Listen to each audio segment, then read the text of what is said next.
Big Sur, the gem of our Central Coast, known for its many beauties, but one beauty in particular desired by many, the Big Sur Jade. Due to this jade, an unusual occupation emerges, jade carving. Today we meet with Mattew Glasby, who is a local jade carver who can give us an insight on his job. How did you get into carving jade?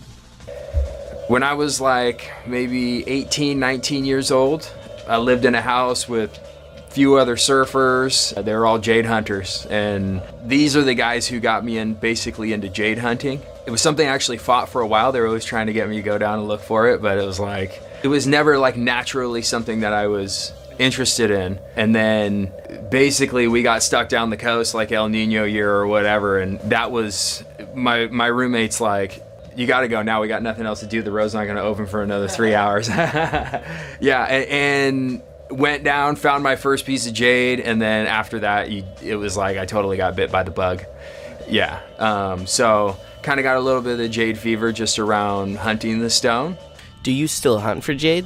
It's actually cheaper to buy stone than it is to hunt for stone because time is money. It's like I'm gonna spend the day either working or I'm gonna spend the day going down and maybe finding a little piece of jade. It's also something you can just do. It's like I don't have to go down the coast to cut stone. Yeah. I can just roll, when I first started off, it was like we would just hang a Fordham, a rotary tool above the bathroom sink and fill up the sink with water and just be carving jade in the bathroom sink, basically.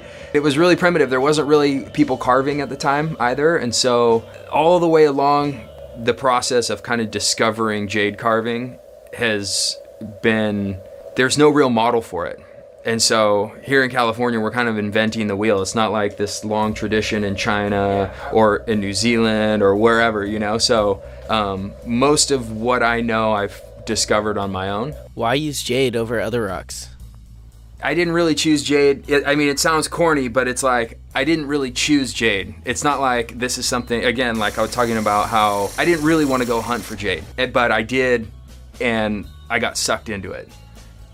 I ended up switching my major in college and going to school for sculpture instead. And while I was in school for sculpture, it's like I went to school for sculpture because I was having fun carving jade, but it wasn't so then I could come out and continue to carve jade. I like working with my hands, so I'll go and take this seriously and try and do something else with it. And then when I finished up, I still got sucked right back into jade. And so I guess to answer that, there's something about the medium. It's the most durable, naturally occurring material on the planet. As a natural medium, as a natural sculpting medium, you can push it and you can do things with it that you can't do with any other naturally occurring material. As far as the details and the delicacy and the surface textures, just in a very practical way, you can do things with this stone that you can't do with other stones.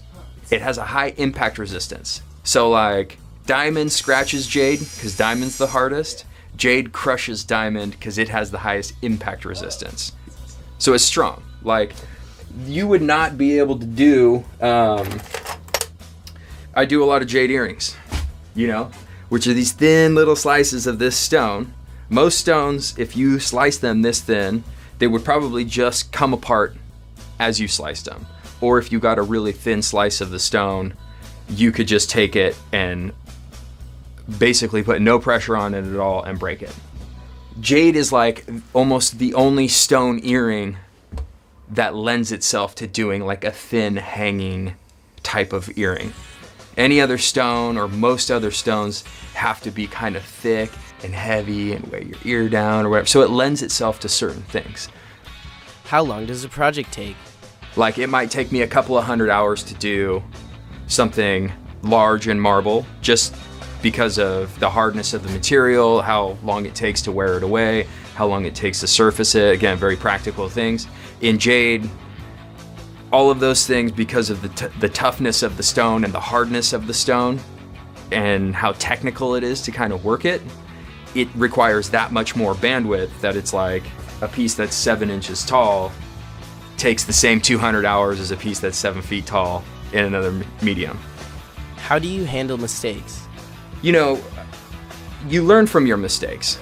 And so if you know that, If that wisdom is offered you early on in your practice, then it's not aggravating when something goes wrong, because nothing ever really goes wrong.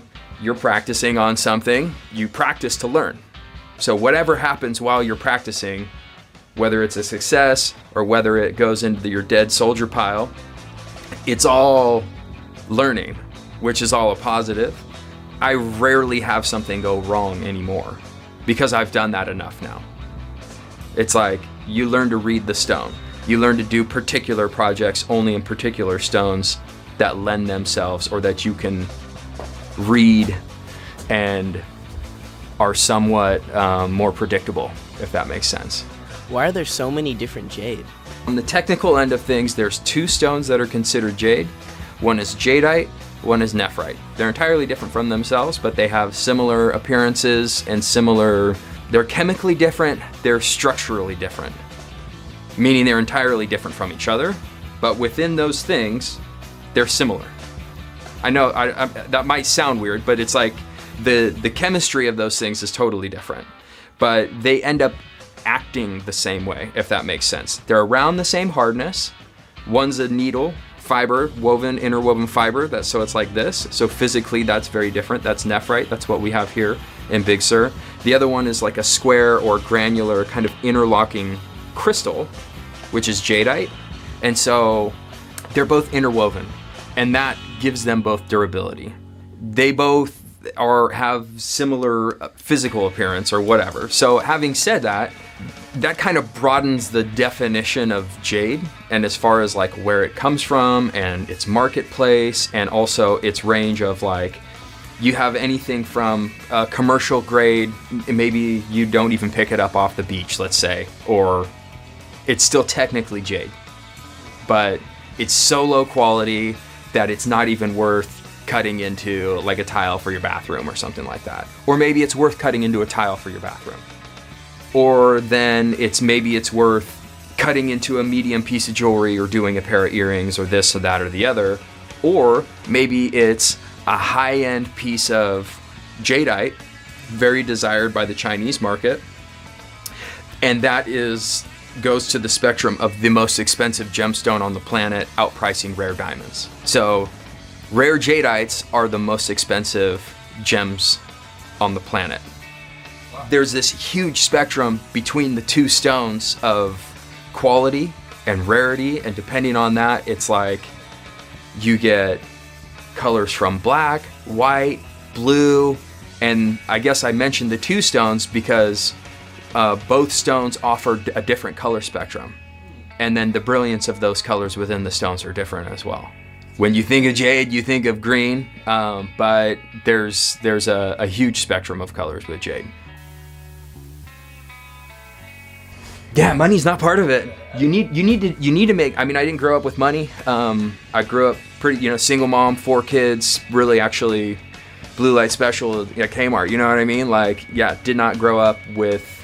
And my mom moved out of state when I turned 18, and so I was on my own. So when I'm 18 years old, I'm totally supporting myself. Just funny, I end up doing a job like this because this is not practical.